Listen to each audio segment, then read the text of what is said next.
This is the Retirement Key Podcast with Pat Volk, financial advisor of Abish Financial Services. What I enjoy is really looking out for folks and helping them retire successfully and really put a little bit of ease in their life. You've worked hard your whole life to earn and save. Now you need a plan to make that money work hard for you.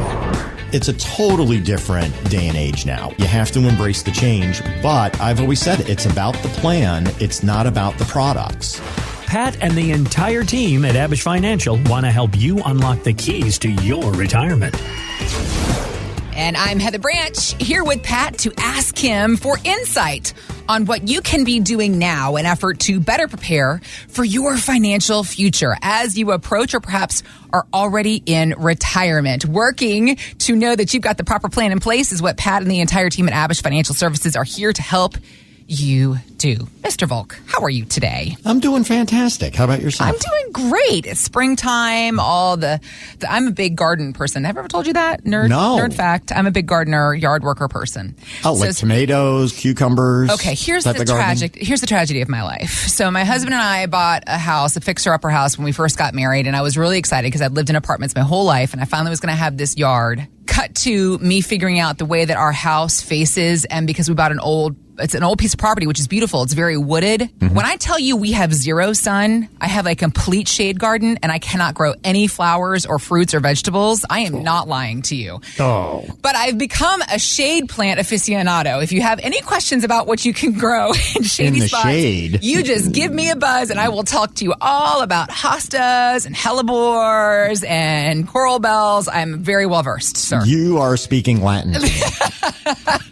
Unfortunately, I'm not smart enough to know the Latin names. No, neither am I, but you could have told me those were Latin and I would believe you. But springtime aside, well, actually not aside, thinking about the idea of what's old is new again, something that I have noticed a lot in the past few years is this whole idea of the rebirth of things that we used to, particularly in the way of movies and TV, the remake of things. Like, where are all the original ideas? Have you noticed this? I have noticed that painfully. Disney, for example, I'm not coming at Disney. I love Disney. But they are just taking all of their old movies and now it's live action Little Mermaid, live action Lion King. I'm like, where is the new story idea? And even some of the new story ideas, unfortunately, I don't think they're really grabbing anybody. Right. And I am a Disney fan. I'm a huge Star Wars fan. Yeah. I saw the original in the theater. I'll never forget that. And even though I feel that they're not giving me what I need, I'm still addicted to it. Right? Do you still come back for more? I do. I get it. I was watching The Mandalorian. I'm still really into it. Okay. No, the funny part is I told my son, and this is very funny. Mm-hmm. I looked at him and I said, why do I feel like they're just making this for little kids? And he looked at me and he goes, because it is for little kids. Hello. Sorry, Dad. That's exactly it. And I'm like, you're right. Reality bites. Here we are. It's okay. There is a kid in all of us, sir. I suppose. That's what I say. You're only as old as you feel. You were telling me before about how your daughters, you got twin daughters that are 20 years old. Yep. How they have gone back now and started rewatching South Park. Yes. Since its very first episode? Yeah, Mom's not too happy having it on in the house. Yeah. But I don't mind. Right. So a little bit of conflict there because it was something I've always enjoyed, but it does point out all of the craziness, that we just try to accept as normal, but it's absolute insanity if you really want to sit back and digest it, Despite its controversy, despite the fact that it is there just essentially for entertainment, there are, in fact, South Park learning opportunities. And that's what we are going to talk about here on this podcast today, sir. Talking about risk. There was an episode of Comedy Central's South Park that did such a quick and poignant display of the risk we face with our money. How can I help you, young man? I got a $100 check from my grandma, and my dad said I need to put it in the bank so it can grow over the years. Well, that's fantastic. A really smart decision, young man. We can put that check in a money market mutual fund. Then we'll reinvest the earnings into foreign currency accounts with compounding interest, and it's gone. What? It's gone. It's all gone. What's all gone? The money in your account. It didn't do too well. It's gone. What do you mean? I have $100. Not anymore, you don't. Poof. Well, what can I do to get back I'm sorry, sir, but this line is for bank members only. Do you have any money invested with this bank? No, you just lost it all. Then please stand aside for people who actually have money with us. Next, please. Oh, no. It's such a real triggering moment to have heard that exchange. That's exactly it. Maybe they invested in cryptocurrency. Hello. The thing about it is it's so real and triggering to me is not just the speed of the loss that happened, but the disregard from the banker right there in front of you. Oh, we don't have time for you anymore. Next, please. That's also a real life feeling that people have experienced. It is unfortunate. In fact, I was reading an article just the other day of how some banks are actually just really closing accounts for folks. There was one gentleman. What do you mean? He actually emigrated from Pakistan back in 2013 and didn't have a large balance in the account. Can't remember the bank exactly, but it was a fairly large bank. And he went out and suddenly he couldn't use his credit cards. He couldn't use his debit card. He called the bank and they said, nope, we're closing your account. And it had to do with, they thought there was some suspicious activity, even though he had been a well-standing member of that bank for over 10 years. You were kidding. I am not kidding. And it was stunning that it was as if there was just some check of a box, somebody suspected something, and boom, you're gone. Terrifying when you really think about that. Well, and I think that that's a big fear of the digital age we live in, not just what can be done by anybody, anywhere, anytime, any place, but somebody that has malicious intent. That's also a very real fear for savers and investors. Very much so. We've had a few clients that have come to us and said that their ID was stolen, that somebody got their social security number or whatever it was. So not to go off on too much of a tangent, but making sure that you change your passwords, making sure that you're protecting your identification, it's crucial. Yeah. Is what I would really say in that case. Be aware of where your money is. Be aware of how you access it. Yeah. This stuff is out there, and there are very clever people who have ill intent. Right. Who would try to get at anything that's the low-hanging fruit. So don't make it easy for them. Okay, got it. All right, so let's focus back then on the challenges that we investors face, besides the digital challenges that come at us daily, it almost seems. The idea of just our basic risk in our savings, in our investments, in our portfolios is something that is in the back of our minds, particularly for retirees, I feel like on a daily basis, Pat. So going back to that South Park clip we just listening to that experience of how quickly something just disappeared right in front of him. Have you had this experience where clients have come to you because their previous advisor didn't understand their risk tolerance, and now here they are with lots of losses, at a loss themselves? How has that unfolded in your office? It happens all the time. And oftentimes they're coming from what I like to refer to as an accumulation advisor. A lot of firms out there will invest solely for rate of return. It's what I like to call the buy, hold philosophy. You can get great rates of return when the market's doing well, but when the market ends up hitting, some potholes, as we did in 2022, as we did in 2008, as we did in 2000, 2001, 2002, suddenly you're not really getting what you thought. And what our job is to truly listen to the client. We're not magic. I don't pretend to have some crystal ball where we're predicting the markets, but I think a lot of folks always have this anticipation that, if the markets start going down, we're going to suddenly be in cash. And then the next day, if the market's moving up, we're suddenly going to be in the markets. It can't work that way. So this is really where you need to construct a portfolio where you're going to have a solid base regardless of what's going on in the market. That could be cash, that could be CDs, that could be an individual bond, that could be an annuity. And then if you are going to go in the market, you may want to have a portfolio in the market that's a little bit more dynamic. Okay. In the sense that we're not going to try to time the market, meaning I'm not looking at what's going on today and let's get in. We're going to be looking at longer term trends in the market. Okay. I'll use a very simple analogy. Okay. Market timing is like standing on a beach and trying to predict where the next wave is going to hit.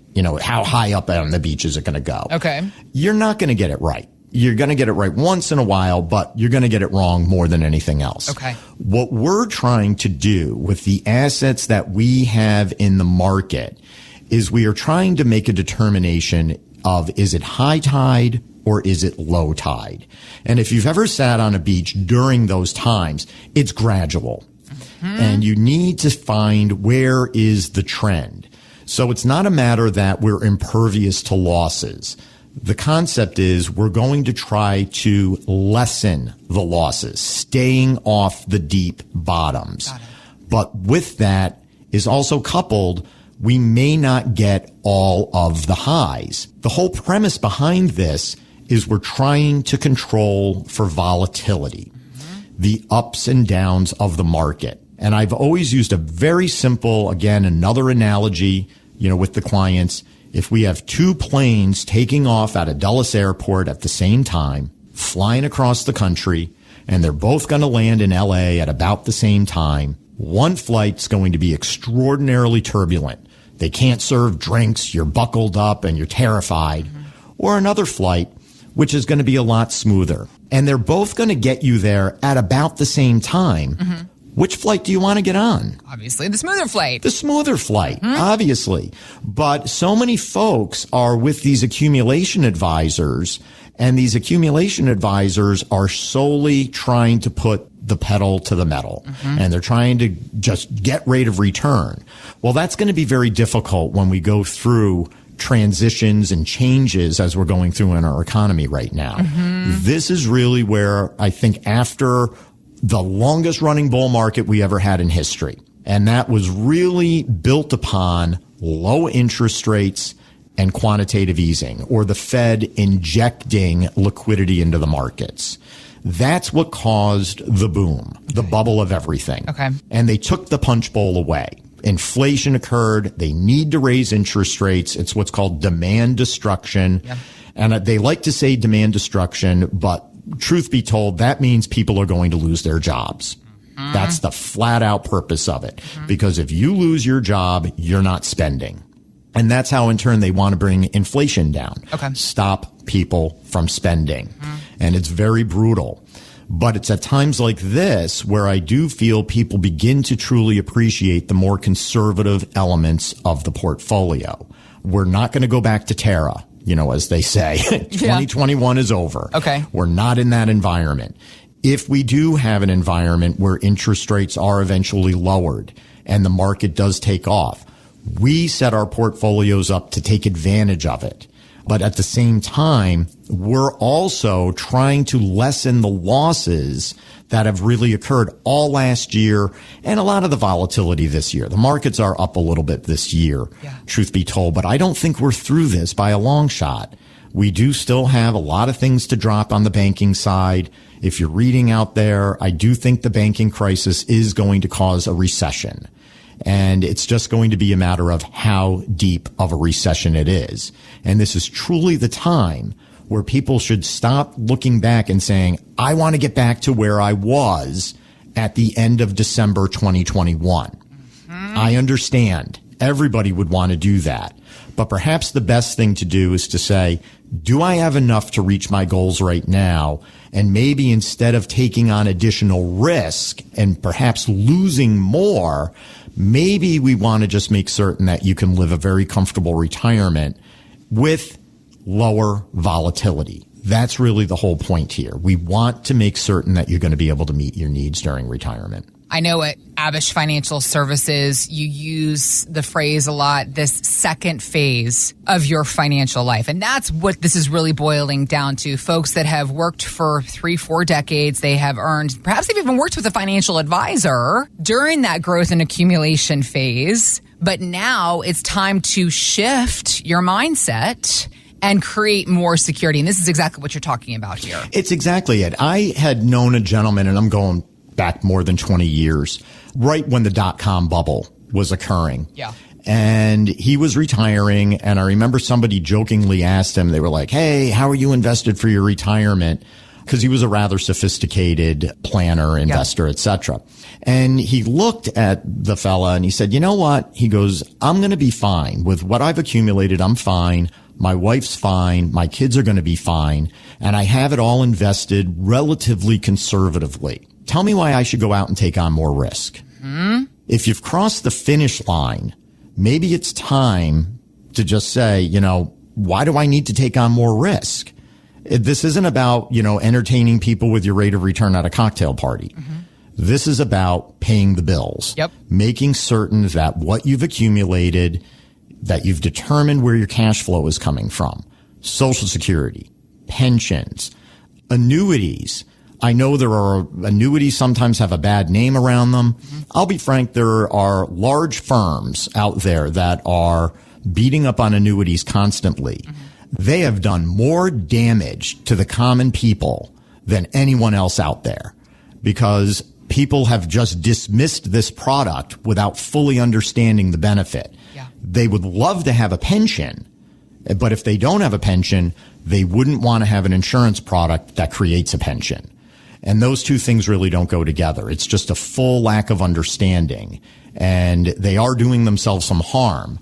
And they really maybe need to take a better look at what they're doing as far as their retirement plans. Well, that's what you are here to help folks do, Pat Volk and the entire team at Abish Financial Services. If you have questions about this second phase of your financial life, if you are concerned about your risk levels, if you want to know more about creating safer income, these are the things that they work to help folks in their offices every single day do within their own plan and can help you as well, and are ready to begin this conversation as soon as today. All you have to do is visit us at retirementkeyradio.com. Thanks for listening to the Retirement Key Podcast. Be sure to listen to the Retirement Key Radio Show, Saturdays and Sundays on WMAL. Investment advisory services offered through Abish Financial Wealth Management, LLC, number 310633, a registered investment advisor firm. Financial professionals are not licensed in all 50 states. To find out if Abish Financial Services is licensed in your state, please call 571-577-9968. Abish Financial Services is not affiliated with nor endorsed by the Social Security Administration or any other government agency and does not provide legal or tax advice. Annuity guarantees rely solely on the financial strength and claims paying ability of the issuing insurance company. By contacting us, you may be provided with information about insurance and annuity products offered through Abish Financial Services, Inc., Virginia Insurance License number 127820.